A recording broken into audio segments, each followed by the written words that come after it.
Olá, boa noite. Há 5 dias do segundo turno das eleições, pesquisa do Ibope traz Jair Bolsonaro 14 pontos à frente de Fernando Haddad nos votos válidos. E o Jornal da Cultura tem muito mais.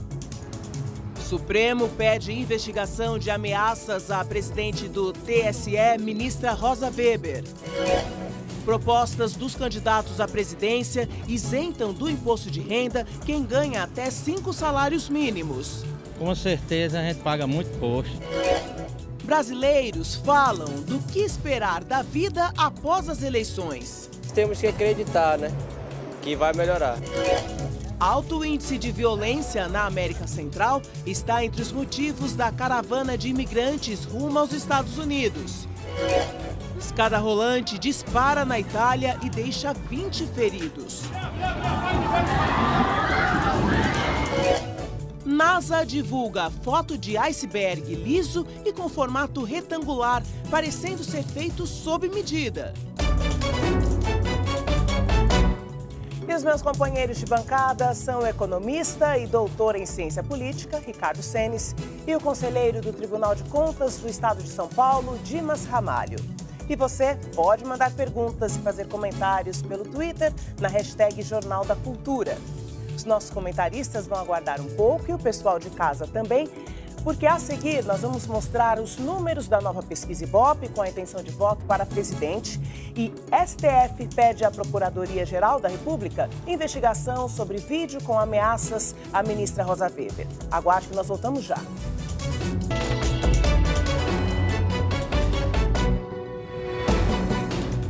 Há 5 dias da eleição, nova pesquisa de intenção de voto do Ibope aponta Jair Bolsonaro 14 pontos à frente de Fernando Haddad nos votos válidos. Vamos aos números. Jair Bolsonaro tinha 52% das intenções de voto no levantamento feito no último dia 15. Hoje ele tem 50%. Fernando Haddad manteve 37% nos 2 levantamentos. Brancos e nulos somavam 9% e agora são 10%. 2% não sabiam ou não responderam, hoje são 3%. Nos votos válidos, quando são desconsiderados brancos e nulos, Bolsonaro tinha 59% e hoje ele aparece com 57%. Haddad oscilou de 41% para 43%. O Ibope ouviu 3.010 eleitores em 208 municípios entre domingo e hoje. A margem de erro é de 2 pontos percentuais, para mais ou para menos.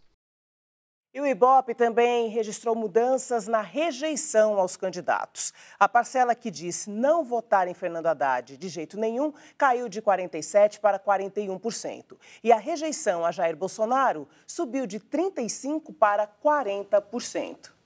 Muito boa noite, Dimas Ramalho. Boa noite, Ricardo Senes. Boa noite. Bom, parece, na visão de vocês, já um número consolidado, ainda há algum espaço para mudanças expressivas nesses números? Como você vê, Senes? Olha, Joyce, eu acho que a distância ainda está muito significativa, né? 14 pontos entre um candidato e outro com poucos dias da eleição. Precisaria ter um fato novo, muito relevante para poder alterar. Agora, dito isso, acho que vale registrar 2 movimentos. Que assim, desde que se começou a campanha, de fato, é a primeira inflexão que o Bolsonaro tem, né? O Bolsonaro vem subindo de maneira consistente, né? Desde junho, julho. É o primeiro movimento que ele tem de queda, o que é significativo. Toda inflexão significa um movimento de refluxo que sempre chama atenção, né? Então, esse é um primeiro ponto. E casado com isso, o fato da rejeição dele ter dado um salto, né? De 35% para 40%. Ele saiu do segundo turno com 45% de rejeição, reduziu para 35% e agora está subindo de novo. Então, tem um movimento ainda importante, nós estamos falando um deslocamento aí de 4%, 5% num espaço curto de tempo, o que pode mostrar que tem alguma coisa acontecendo de revisão dos eleitores com relação à candidatura dele. E, simultaneamente, você tem um movimento inverso do Haddad, né? O Haddad estava com 47% de rejeição, caiu para 41%, 6% a menos. Olha, é um movimento surpreendente. Eu acho que, não, de novo, nós tivemos alguns eventos aí nos últimos dias, mas talvez nenhum que especificamente pudesse indicar que esse tipo de reversão seria possível. Então, eu diria assim, a distância continua significativa, mas não é desprezível esses dois movimentos, de inflexão do Bolsonaro, no sentido de começar a cair, e uma certa reação do Haddad, né? Talvez a exposição maior nesses últimos dias em relação ao candidato Jair Bolsonaro tenha refletido mais esses números? Desde 89, o candidato que vai ao segundo turno na frente, ele não perdeu. Aconteceu desde a primeira eleição direta do presidente, depois da redemocratização. Acontece que, no caso específico, só teve movimentos difíceis para a candidatura Bolsonaro essa semana. A declaração do deputado, filho do deputado Bolsonaro, do Jair Bolsonaro, a reação de força da sociedade quanto à questão de fechar o Supremo ou não. Ou seja, essa semana, várias associações, vários setores da sociedade pontuaram bem a questão de respeitar a Constituição, de evitar exorbitar na crítica aos poderes constituídos. Isso, evidentemente, tem interferência. E também, nessa reta final, muitas pessoas olham mais para as eleições, mais para os candidatos e começam realmente a definir seu voto com firmeza. Agora, 14 pontos ainda é uma distância muito grande, até porque nós temos mais 2 dias de horário eleitoral, mas, sem dúvida, teve um movimento. Teve um movimento um pouquinho demonstrando que, inclusive, alguma reação está tendo na sociedade. Vamos aguardar agora as próximas pesquisas, né?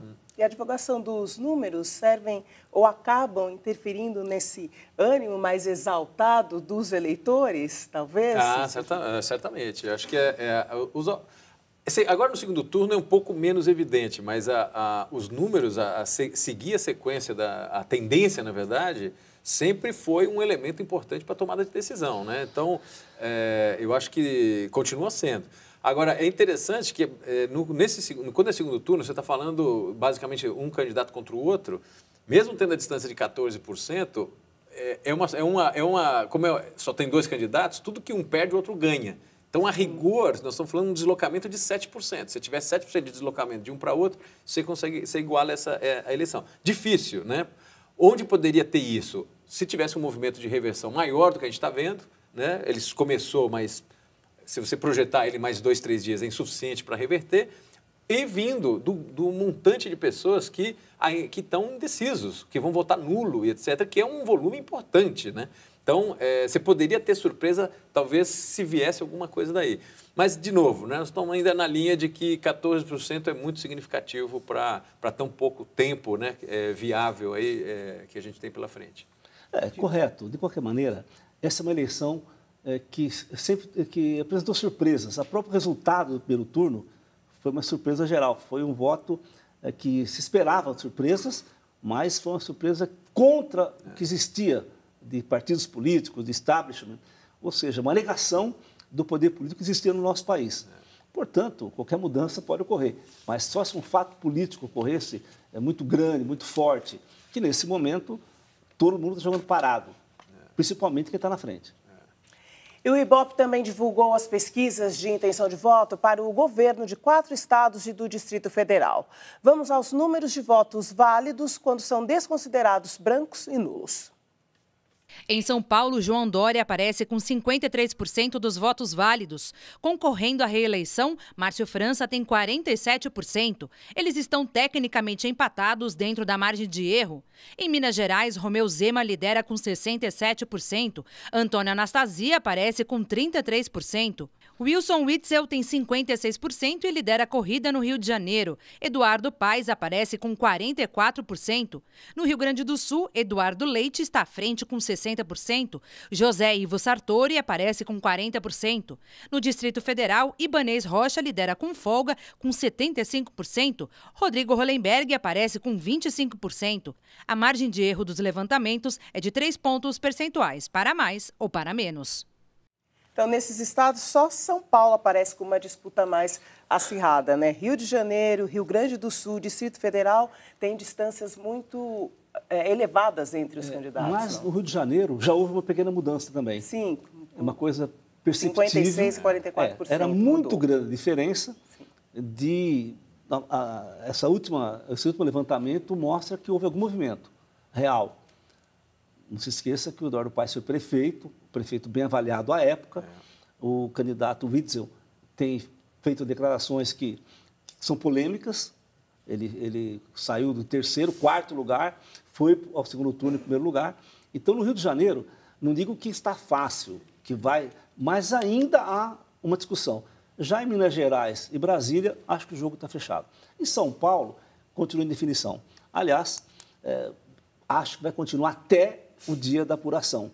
Voto a voto. Voto a voto, a diferença é pequena. E se você perguntar para qualquer das campanhas sobre os tracking diários, eles oscilam sempre no empate técnico, mesmo o Ibope hoje no limite, mas um empate técnico. Ou seja, teremos em São Paulo movimentações até fim de semana. Se você analisar o Ibope na capital, Márcio França vencendo, Dória no interior vencendo, porém, você percebe movimentos das campanhas para tentar minimizar a rejeição na capital, do candidato Dória, e no interior, o candidato Márcio França com apoio já do PMDB, do SCAF e de outros, inclusive setores do PSDB. Então, em São Paulo, teremos que aguardar até o último momento. Cenis. Eu acho que na linha que o Dimas está mencionando, assim, em São Paulo, se a gente for pegar por tendência, o França ainda tem uma margem importante de crescimento. Ele vem num embalo, né, desde o primeiro turno, ou nas vésperas do primeiro turno, que surpreendeu, né? Ele passou no limite o SCAF ali, pouquíssima contagem de votos ali, e vem num crescente. Então, me parece que aqui em São Paulo você tem uma tendência de consolidar, uma estagnação do Dória com um crescimento do França. Não seria surpreendente o França vencer esse segundo turno, não. O que está surpreendendo, e também, como o Dimas já mencionou, é no Rio de Janeiro, né? No Rio de Janeiro, você teve 2 movimentos bruscos significativos, onde parece que o pico do voto do Witzel foi realmente o primeiro turno, porque ele sobe muito rapidamente e em 15 dias ele cai também de maneira significativa. Então, de novo, se a gente for pensar em tendência, a curva de ascensão do Paes no Rio, mesmo considerando que nós estamos mais 4, 5 dias só para frente, ela pode ser possível, sim, de indicar uma reversão. Porque o Witzel, ele se beneficiava do fato de ser pouco conhecido. Quando ele foi conhecido, ele se tornou conhecido, foi num debate, ele rapidamente subiu. Agora ele está se expondo, que é o mesmo efeito do Bolsonaro. Ele começa a se expor e vai perdendo, porque é um candidato complicado. Tem feito declarações muito difíceis, tem tomado posturas surpreendentes, né? Dá uma voz de prisão no meio de um debate, assim, um cara que não é nem mais juiz, né? É realmente um personagem meio exótico para a média do convívio político brasileiro. Se me permite, Cenis, Sim. O Rio de Janeiro está uma terra tão arrasada, depois de Sérgio Cabral, que está preso e com muitos anos para cumprir, depois também da administração do Pezão. Então, ali está tão ruim que o Witzel foi nessa questão da novidade. Um discurso anti-violência, pela segurança pública, ele embarcou nisso daí e foi. Agora, ele tem que explicar sobre a saúde, sobre a educação, sobre o meio ambiente, e ele está se expondo um pouquinho.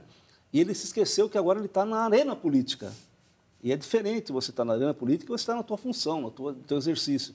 Então, no Rio, é difícil, mas ainda há um espaço para mudanças. Tem que responder às outras perguntas, Sim, né? As outras pois é. tantas Não dá para perguntas. ser o samba de uma nota só numa eleição. Exatamente. E há 5 dias do segundo turno, os 2 candidatos à presidência da República, Jair Bolsonaro e Fernando Haddad, cumpriram a agenda de campanha no Rio de Janeiro. O candidato do PSL, Jair Bolsonaro, não teve atividades de rua e passou o dia em casa no Rio de Janeiro. Pelas redes sociais, ele divulgou algumas propostas para a saúde, como o Prontuário Eletrônico Nacional Interligado e o Credenciamento Universal de Médicos. Bolsonaro recebeu a visita de deputados federais para discutir segurança pública. Depois recebeu uma comitiva de prefeitos que entregou um manifesto pedindo, entre outras coisas, a revisão da maioridade penal. Nós temos que lutar pela prevenção. E a prevenção é tirar esse pessoal do convívio da sociedade. Se a cadeia não é um bom local, nós sabemos que lá não é só não fazer besteira aqui fora que não vai para lá. Direitos humanos é para gente como a gente, não é para esse tipo de gente. Aquele que quer fazer uma maldade, ele vai ter que pensar muito, porque se for pego, ele não vai sair de lá tão cedo. O candidato do PT cumpriu a agenda no Rio de Janeiro, onde foi sabatinado por jornalistas.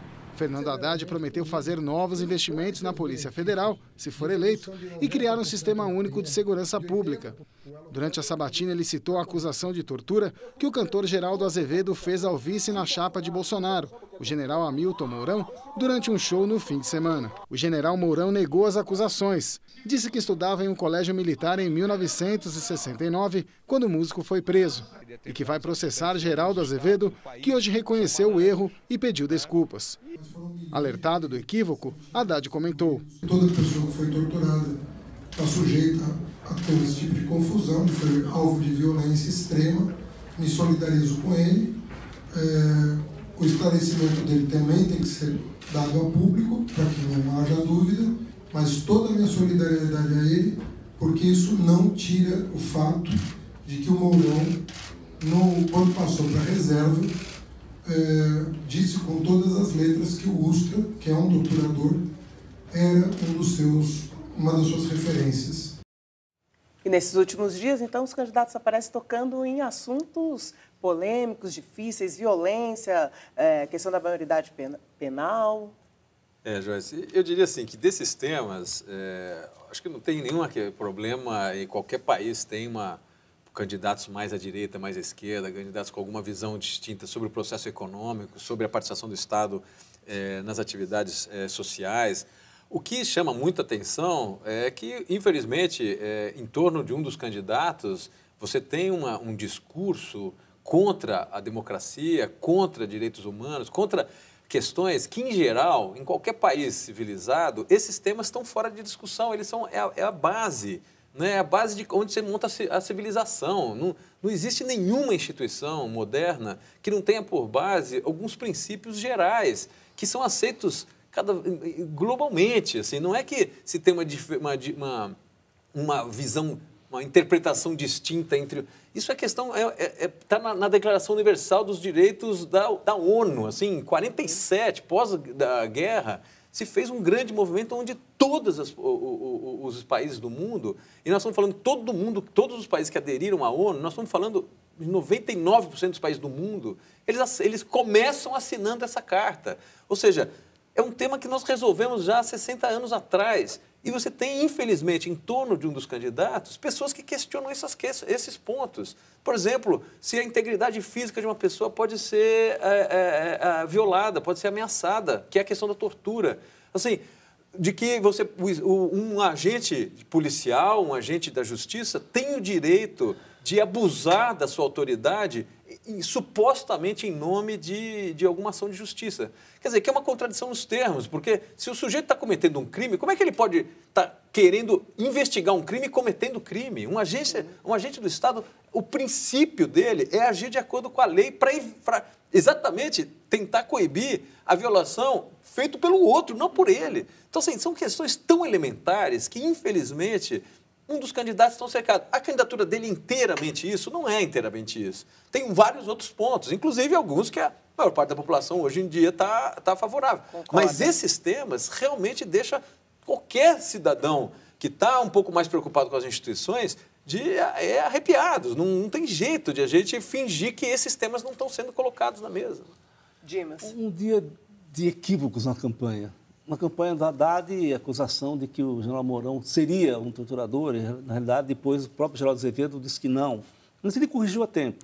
E o candidato Bolsonaro fazendo recorte de quem é de bem e de quem não é de bem.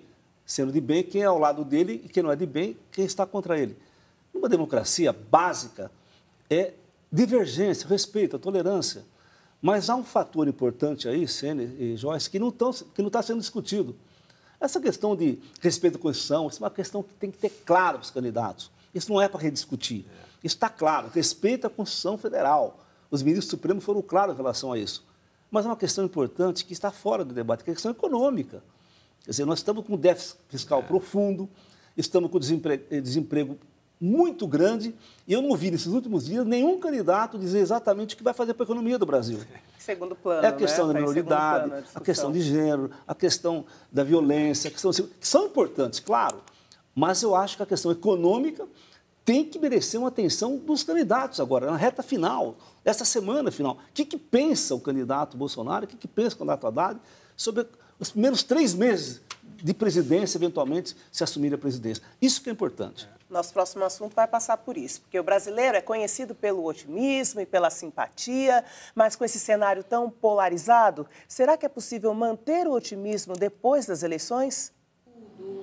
Adriana é advogada, paga a escola para os filhos e tem plano de saúde. Ela diz que nunca contou com o governo, mas sabe que isso não vale para todos. Claro que se nós tivéssemos um Estado provedor e eu pudesse usufruir, né, com satisfação disso, a vida teria um outro contorno, né? Até em termos financeiros, né? A parte importante da renda é consumida com educação e saúde. Uma pesquisa que abordou o sentimento do brasileiro, feita no primeiro semestre, mostrou que 32% dos entrevistados acreditam que o país vai piorar após a eleição e 45% avaliam que nada vai mudar.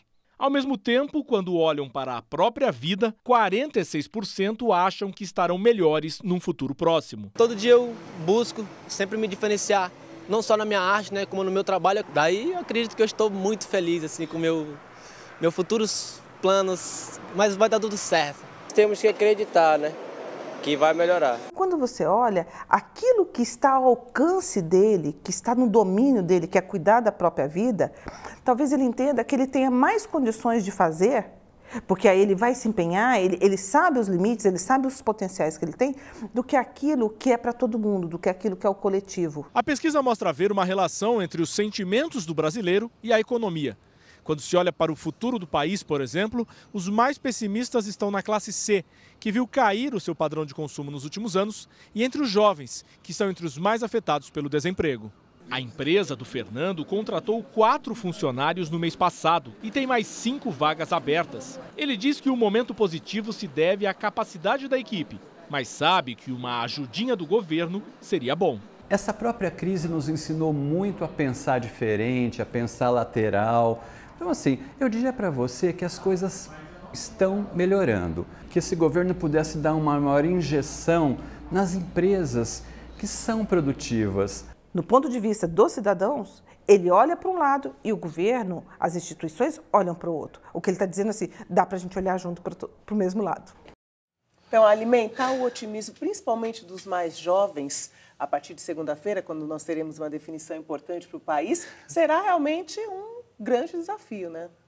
Acho que sim, Joyce. O brasileiro está num momento de um pessimismo, né, exacerbado, assim, né, que é um pouco fruto do que eu chamo aí desse momento pós-trauma, né, porque a gente está saindo de uma crise econômica avassaladora, uma sequência de escândalos de corrupção, né, surpreendente, e simultaneamente a crise que esse governo está passando, o Temer está com um nível de aprovação de 3%, 4%, assim, é uma rejeição monumental. Então, você soma esses 3 sentimentos, dá uma desesperança. Agora, a gente precisa só relativizar um pouco, né? Nós somos um país em desenvolvimento, que tem uma história recente de 25 anos só de democracia, saímos de um desastre da ditadura que acabou com a economia do país, deixou o país com uma dívida externa que era a segunda maior dívida externa do mundo, era impagável dívida externa, hiperinflação, crise fiscal, desorganizaram a educação, desorganizaram praticamente tudo. Nós estamos reconstruindo o país, né? Quando a entrevistada diz que não recebe nada do Estado, eu levo um susto, tá certo?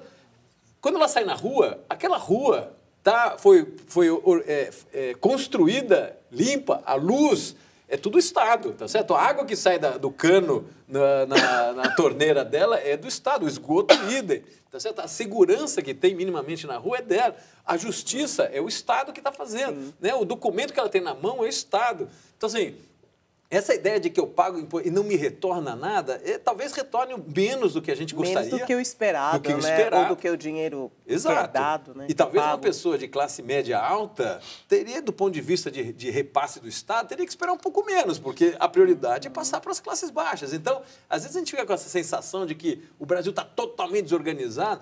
Olha, se a gente olhar para os nossos vizinhos, não é exatamente isso. Se você olhar para alguns países da Ásia, não é exatamente isso. Assim, do ponto de vista relativo, o Brasil não está tão mal. Esse mau humor faz a gente tomar decisão, às vezes, equivocada, né? Bom, eu tenho uma sugestão para segunda-feira.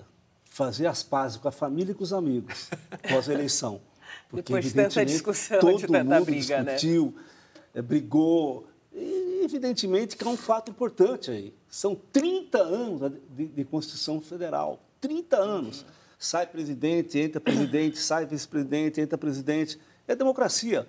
Veja o Brasil, em setembro, 170 novos empregos, carteira assinada. Olha que maravilha. Então, nós que vivemos na ditadura, eu que vivi, que me lembro que não podia falar, discutir política, ver uma eleição direta com todos os problemas que estão vivendo, é uma coisa importante. E o jovem e as pessoas olham mais para o seu universo porque é onde ele pode atuar. As questões grandes, macro, não dependem só do jovem, não depende só da pessoa adulta, depende de contornos políticos, definições. É isso. E a segunda turma do Supremo Tribunal Federal aprovou o pedido para que a Procuradoria-Geral da República investigue vídeo publicado na internet com ofensas à presidente do Tribunal Superior Eleitoral, Rosa Weber. A proposta de investigação foi feita pelo ministro Gilmar Mendes e aprovada por todos os outros ministros que compõem a segunda turma do STF. O discurso imundo, sórdido e repugnante do agente que ofendeu a honra da ministra Rosa Weber, vídeo esse que, longe de traduzir expressão legítima da liberdade de palavra, constitui ele próprio, verdadeiro corpo de delito comprobatório da infâmia perpetrada. Que a agressão a um juiz é, a rigor, uma agressão a toda a magistratura. O conteúdo do vídeo foi divulgado pelo militar da reserva Carlos Alves na semana passada, quando o TSE mandou investigar empresas que compraram pacotes por até 12 milhões de reais para impulsionar mensagens anti-PT no aplicativo. A denúncia é do jornal Folha de São Paulo. E esta salafrária, esta corrupta, essa ministra corrupta e incompetente, olha aqui o Rosa Weber, se você aceitar essa denúncia ridícula e tentar tirar Bolsonaro por crime eleitoral, nós vamos derrubar vocês aí sim. Em e-mail enviado à nossa redação, o Exército Brasileiro confirmou que Carlos Alves é coronel da reserva e que no início deste ano ele já foi investigado pela corporação por outro vídeo de ódio publicado em uma rede social. A nota diz ainda que Carlos Alves deve assumir as responsabilidades por suas declarações e que não representam o pensamento da instituição. O general Vilas Boas, comandante do Exército, encaminhou uma representação ao Ministério Público Militar, solicitando que fosse investigado o cometimento de possível ilegalidade. É um risco que a gente corre quando a radicalização chega a este ponto. Ela vem de lado a lado, especialmente à medida que aproxima a eleição, os ânimos se acirram ainda mais. É claro que nós desejamos, queremos, precisamos trabalhar todos por um ambiente de paz e normalidade. São ações medievais do século XIX que nós estamos vendo hoje na vida democrática do Brasil. E é lamentável. Só tem um jeito. Ou as instituições tomam atitudes enérgicas contra esses exemplos, ou então nós vamos viver o caos e a barbárie. Dimas, não é possível abrir espaço para ameaças e ataques contra o Poder Judiciário? Contra ninguém, contra nenhum cidadão brasileiro e muito menos contra a ministra. Isso só tem uma resposta que tem que ser feita: a apuração, o processo e a punição. Não pode virar moda, ameaçar, xingar, achincalhar. Se faz isso com uma ministra do Supremo, imagina que faz com um cidadão comum. Então, isso não pode virar moda no nosso país. O voto, a disputa política, legitima muita coisa, mas não legitima, afronta a lei e a Constituição. Cenis. Acho que é nessa linha, o repúdio generalizado das pessoas de bem com relação a essa postura. Infelizmente, ele vem na sequência de outros depoimentos semelhantes, de que estão ameaçando a normalidade democrática, acusando... Assim, quando o sujeito recebe uma votação expressiva, as urnas funcionam. Uhum. Quando ele acha que ele vai perder, ele vai em cima das urnas, né? Quando ele diz que o jogo está favorável, aí está tudo bem, que é a expressão da população. Quando o jogo está virando ao contrário, aí é golpe. Ou seja, Isso para nenhum dos lados faz sentido e não pode ter tolerância com relação a isso. Eu acho que, nesse caso, e o Dimas colocou, é o seguinte, é investigar e colocar o cara que foi... Porque aí, acho que mais prova do que o sujeito falando explicitamente é impossível. Né? Investiga se tem algum desvio na produção desse vídeo e pronto, e executa. Esse sujeito tem que ser preso, tem que sair de circuito, não é possível, né? Vamos agora às notícias internacionais. A caravana de mais de 7 mil imigrantes que caminham para os Estados Unidos chegou à cidade de Chiapas, no sul do México. Eles devem ficar ali por 2 dias antes de seguirem viagem para a fronteira americana. A reportagem é da correspondente do Jornal da Cultura, Ruth Oliveira Arias. Espalhados pelas ruas, homens, mulheres e crianças dormem, comem e esperam a hora de partir. Nós planejamos seguir adiante e não parar esta marcha, porque buscamos uma vida melhor para nossos filhos, afirmou esta hondurenha. Mais de 7 mil pessoas integram a caravana formada por imigrantes da América Central. 80% são de Honduras, o restante de El Salvador, Nicarágua e Guatemala. Estamos sofrendo com a pobreza, afirmou esta mulher da Guatemala, mãe de 4 filhos. Os países formam o chamado Triângulo do Norte. A Guatemala é o país que menos investe na redução da pobreza na América Central, apenas $10 per capita por ano. Honduras tem o mais alto nível de pobreza da América Latina. 42,5% da população vivem abaixo da linha de pobreza. O país também tem o pior índice de mortes por homicídios das Américas. Nesse mesmo ranking de violência, El Salvador ocupa a 3ª colocação. Em média, 7 em cada 10 pessoas que vivem nos 3 países estão abaixo da linha de pobreza. Somos gente humilde, trabalhadora, não somos terroristas nem ladrões, desabafou esse hondurenho em resposta ao presidente Donald Trump, que ontem insinuou a existência de bandidos na marcha. Vamos continuar fortes, tudo vai dar certo, disse Angelina Lopes, que há 8 dias caminha sem parar.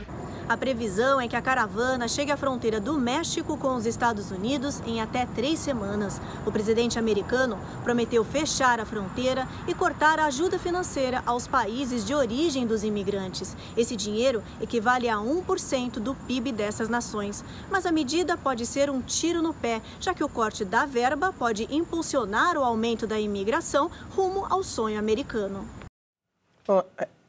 A Comissão Interamericana de Direitos Humanos da Organização dos Estados Americanos disse hoje que está preocupada com a situação dos imigrantes. A conselheira da comissão da OEA, Flávia Pelvisan, comentarista do Jornal da Cultura, pediu proteção à caravana. Clamamos por medidas de proteção que respeitem o princípio da não devolução aos países de origem em que sofrem riscos e ameaças de vida, que ainda protejam o direito de asilo, de solicitar asilo dessas pessoas, tendo em vista o princípio da união da família e da primazia do interesse da criança. Também repudiamos medidas que envolvam expulsão coletiva de pessoas e demandamos dos estados que, no marco da responsabilidade compartilhada, adotem medidas de âmbito humanitário. Bom, é uma movimentação impressionante de pessoas desprovidas de absolutamente tudo, né? Em busca de segurança. Eu acho que a matéria foi feliz em mostrar os números desses países, né? Nós estamos falando de países que estão numa situação de pobreza extrema. São países que sofrem a questão da violência de maneira, como os números indicam, né? São os países com maior índice de assassinato, né? De homicídio que tem na região. Eles sofrem particularmente com o crime organizado, o narcotráfico, que tem como objetivo, né, passar pelo México e mercado americano. Então, essas gangues organizadas que se tem conexão aí em toda a América Central, passando pelo México, são gangues poderosíssimas, né? São gangues que vivem do tráfico de droga, muito bem armadas, muito bem organizadas, com conexões nos países e nos Estados Unidos. Então, não existe um Estado nesses países capaz de fazer frente a essas organizações. Então, infelizmente, são países que estão passando por uma situação de pobreza com violência que gera esse tipo de situação. Eu acho que a Flávia indicou uma questão importante, né? Isso não é um problema de um país, de dois países, isso é um problema, é a chamada responsabilidade compartilhada. Isso é uma questão que talvez os próprios países da região precisassem se mobilizar. Também não faz sentido jogar toda essa responsabilidade em cima do governo americano, né? Que tem que responder por uma parte disso, sem dúvida nenhuma, porque ele é parte do problema, inclusive. Mas não faz sentido só esperar que essa bomba estoure lá. Eu acho que seria razoável que países da região se organizassem para tentar, de alguma maneira, mediar essa crise, né? Nem muro e nem bravata nesse momento. Como o Trump está falando, como o presidente do México está falando, porque essas pessoas que estão nessa marcha são vítimas de uma exclusão que começou na Europa. Nós vimos o que aconteceu, dos imigrantes europeus lá, de um país para o outro, fechando muros. Depois nós estamos acompanhando no Brasil também, que aconteceu com os haitianos quando vieram para o Brasil, venezuelanos. Tem que ser um concerto das nações, porque não adianta você ficar procurando culpado nesse momento. Há milhares de pessoas em estado de necessidade absoluta e que merecem uma atenção da ONU, OEA, mas é já. Não ficar fazendo grandes congressos. A fome não espera, a violência também não. E veja a seguir as propostas dos presidenciáveis sobre o imposto de renda. E ainda, pane em escada rolante de metrô de Roma, na Itália, deixa 20 feridos. Aguarde que nós voltamos em instantes.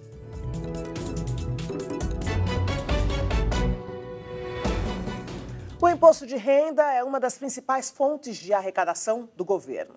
E a redução dessa carga tributária aparece nos planos de governo dos dois presidenciáveis que estão no segundo turno. Vamos ver. Célio ficou feliz com o aumento de salário que vai receber no mês que vem. O que ele não contava era com o desconto da alíquota do imposto de renda de 7,5%. Muito para quem antes não pagava nada. Eu fiquei feliz pelo aumento, mas já fiquei meio triste por saber que vai descontar mais do que o aumento, né? É um pouco complicado, viu? O imposto de renda é uma das principais fontes de arrecadação do governo federal. Só que há mais de 20 anos ele não acompanha a inflação. E a tabela não é corrigida desde 2015. Se os valores fossem alterados, a faixa de isenção seria ampliada para quem ganha até R$ 3.556 por mês, de acordo com o Sindicato dos Auditores da Receita Federal. Hoje estão livres da mordida do leão os trabalhadores com renda mensal de até R$ 1.903,98. A partir desse valor, as retenções são calculadas com base em alíquotas que vão de 7,5% a 27,5%. Com certeza a gente paga muito imposto e muito alto esses impostos. O imposto de renda aparece nas propostas dos dois candidatos à presidência. Jair Bolsonaro, do PSL, propõe a criação de uma alíquota única de até 20% do imposto de renda, que passaria a incidir sobre quem ganha acima de 5 salários mínimos. A compensação desses tributos viria de medidas de ajuste fiscal. O plano de governo de Fernando Haddad, do PT, também prevê a isenção para quem ganha até 5 salários mínimos. A compensação viria do aumento da cobrança sobre os mais ricos. A isenção defendida pelos dois candidatos livraria cerca de 16 milhões de contribuintes da mordida do leão. Para esse advogado tributarista, os planos são vagos na explicação de como essa mudança seria financiada. Quanto vai deixar de se arrecadar com essa isenção para quem ganha até 5 salários mínimos e quanto vai passar a ser arrecadado com o aumento das faixas, né? E se houver necessidade, aí o governo vai ter que fazer a introdução do imposto sobre grandes fortunas, outras maneiras para compensar essa perda de arrecadação tributária. Dimas, o que se sabe até aqui sobre a proposta dos dois candidatos? Seria viável? Bom, o que se sabe aqui é que eles prometeram que vão mexer no boi de renda. Como? Não falaram. Vai tirar de onde? Não falaram. Tem uma questão real que eu entendo que o imposto de renda é um imposto injusto, porque taxa as pessoas de maneira muito forte, principalmente pessoas que ganham menos, não há uma atualização dessa isenção. E é muito forte. Aquela reportagem mostrou, a pessoa recebe o aumento e paga mais de imposto de renda. Quer dizer, então, qualquer medida que mexa nisso, na correção, que faça uma justiça tributária no nosso país, é bem-vinda. Mas eu espero ainda, até sábado, que os candidatos oriente como é que será feito isso, de que faixa vai ser feito isso. E também, funcionário público já vem descontado, né, no seu olerite. Então, é bem-vinda essa discussão, mas espero novidades e propostas claras. Tomara que seja feita uma justiça tributária no Brasil. Cenis. A questão do imposto de renda incidir sobre pessoas com nível de renda, como indicou aí, 2 a 5 mil reais, que é de 2 a 5 salários mínimos, mais ou menos, ele é uma distorção óbvia do ponto de vista distributivo, né? Do ponto de vista de justiça, você ter uma pessoa de 2 a 5 mil reais, pagar 7%, e pessoas que recebem 60, 70 mil, pagar 27%, ainda que você tenha uma escala, do ponto de vista do esforço de contribuição, ele é totalmente injusto. Não é à toa que na matéria anterior a gente viu que a classe social que está mais pessimista no Brasil é a classe C. Hoje quem paga o grosso dos impostos não é o pobre e não é o rico. É essa imensa classe média baixa no Brasil. Esse pessoal está sustentando para cima e para baixo. O rico paga pouco imposto no Brasil, principalmente o rico vinculado à propriedade rural, né? O agronegócio no Brasil paga muito pouco imposto e os pobres, em geral, pagam pouco imposto, né? No sentido de que tem pouca renda, acaba pagando pouco, né? Do ponto de vista dos impostos diretos, que é o caso do imposto de renda, seria isso subir para o piso para 5 mil reais, seria uma medida de correção correta. Só tem diferença que um está propondo uma alíquota comum, única, a partir daí até infinito, e o outro continua progressivo. Então tem uma diferença, sim, nas propostas em relação à progressividade. A atriz Angelina Jolie manifestou apoio hoje aos venezuelanos que foram forçados a deixar o país. Ela viajou como enviada especial da agência para refugiados da ONU. Jolie se reuniu com refugiados venezuelanos em Lima e depois com o presidente do Peru, Martín Vizcarra. Eles discutiram a ajuda da comunidade internacional aos países que recebem os imigrantes. Jolie disse que ouviu histórias de pessoas morrendo por causa da falta de cuidados médicos e medicamentos. I heard stories of people dying because of lack of medical care and medicine. A ONU estima que cerca de 2.600.000 venezuelanos deixaram o país desde 2015. A emissora britânica Sky News divulgou hoje que partes do corpo do jornalista saudita Jamal Khashoggi foram encontrados na casa do cônsul árabe em Istambul. A informação ainda não foi confirmada oficialmente. Também nesta terça-feira, o presidente da Turquia, Recep Erdogan, disse que há fortes sinais de que o assassinato do jornalista foi planejado. Khashoggi desapareceu no dia 2 de outubro, depois de entrar no consulado saudita em Istambul.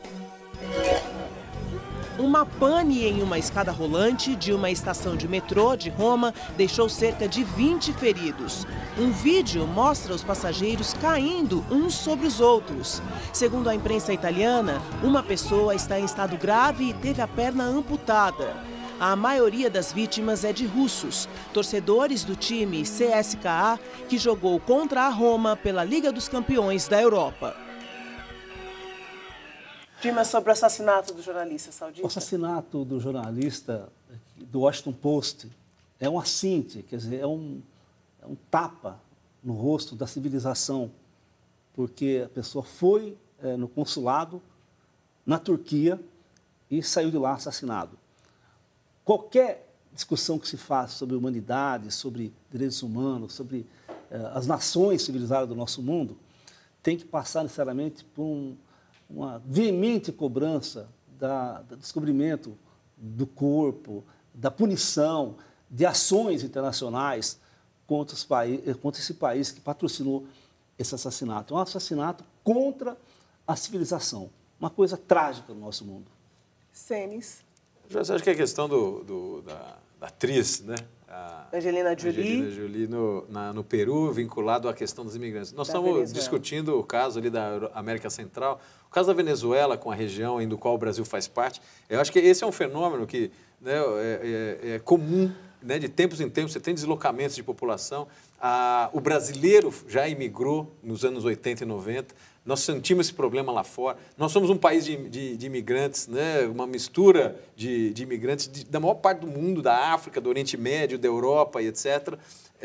esse é um tema que não pode ser tratado no curto prazo, ou seja, se você está sendo afetado, se é contra, é uma questão que realmente remete a uma ideia de que a humanidade, de alguma maneira, tem que convergir no sentido de amenizar, aceitar esse tipo de deslocamento temporário, urgente, crítico, em crise, como uma parte do seu dia a dia que os países, de alguma maneira, precisam tratar. Não é um problema só de um país ou de outro, é um problema que a gente precisa tratar de maneira mais estruturada. Do mundo todo, né? A procura pelo ensino à distância tem crescido no país. Hoje, em São Paulo, a Univesp, a Universidade Virtual do Estado, realiza a primeira solenidade de colação de grau de cursos de licenciatura. 128 estudantes se formaram hoje nos cursos de Biologia, Física, Matemática e Química. As licenciaturas da Univesp funcionam na modalidade de ensino à distância, duram 4 anos e são gratuitas. As aulas são ministradas por professores de instituições parceiras, como USP e Unicamp. As provas e atividades em grupo são realizadas em 330 polos espalhados pelo estado de São Paulo. De acordo com o INEP, o ensino presencial teve queda anual de 0,08% nas matrículas, enquanto a distância teve expansão de 7,2%. A colação de grau de hoje é a primeira da Univesp, mas a previsão é que a universidade conceda diploma de ensino superior a pelo menos outros 780 estudantes nos próximos 2 anos. Para a presidente da Univesp, Fernanda Gouveia, a solenidade é um marco. Para a gente é muito gratificante poder estar aqui no dia de hoje e saber que a educação realmente ela é um fator que a gente sabe que vai transformar a vida das pessoas e das pessoas que estão em volta da comunidade, né? Então a universidade de fato cumpre um papel importante na nossa sociedade, né? E veja em instantes as imagens capturadas pela NASA do iceberg perfeito. E mais, Loteria Americana sorteia o maior prêmio da história. O valor nós vamos mostrar.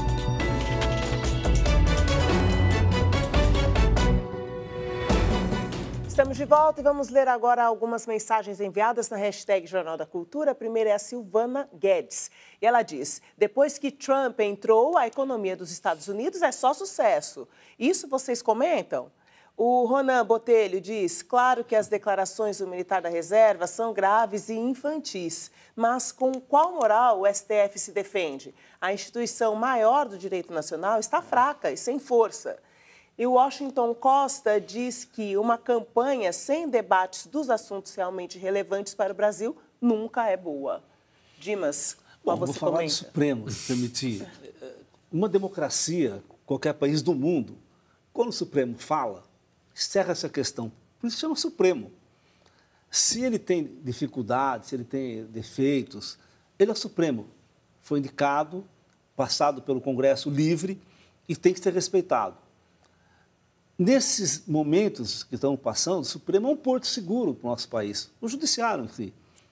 Acho que a reação do Supremo frente às declarações que ocorreram foram corretas. Então, acho que respeitar o Supremo é fundamental numa democracia. Senes. Já vou comentar a questão da Silvana, né? Sobre a economia dos Estados Unidos. Economia dos Estados Unidos. Silvana, o Trump está fazendo uma política econômica semelhante à da Dilma. O que fez a Dilma e que gerou essa crise que a gente está acabando aqui de processar? A economia estava em pleno emprego, crescendo, né? O governo, ao invés de fazer, nesse momento, uma poupança, uma redução de dívida, de tentar melhorar a alocação dos recursos parcos que existe do ponto de vista do orçamento, ele continuou estimulando a economia, fazendo uma política fiscal agressiva, né? Aumentando os investimentos públicos. O que acontece? Você gera inflação, né? Você já está com toda a capacidade ocupada, você injeta recursos na economia, você começa a gerar inflação. Simultaneamente, aumenta a dívida. Chega um momento que essa curva vira. Isso que vai acontecer nos Estados Unidos. É uma política populista, semelhante à da Dilma. Qual que é a consequência disso? Os juros vai subir nos Estados Unidos para pagar a dívida, vai encarecer o custo do dinheiro no resto do mundo, inclusive para o Brasil. Os Estados Unidos vai desacelerar e vai exportar a inflação para o resto do mundo. É péssimo para os Estados Unidos, no médio prazo, e para o resto do mundo, inclusive o Brasil. Que serão atingidos. A repórter Laís Duarte, do Repórter Eco, aqui da TV Cultura, ganhou o prêmio na categoria Sustentabilidade do Prêmio Especialistas, agora à noite em São Paulo. A apresentadora Márcia Bongiovanni, também do Repórter Eco, foi homenageada na premiação na mesma categoria. A jornalista Adriana Couto, apresentadora do programa Metrópolis, foi vencedora na categoria Cultura. A escolha dos indicados aos prêmios foi feita pelo voto de jornalistas e profissionais de comunicação, que sugeriram até 3 jornalistas por categoria. A NASA divulgou as fotos do iceberg perfeito.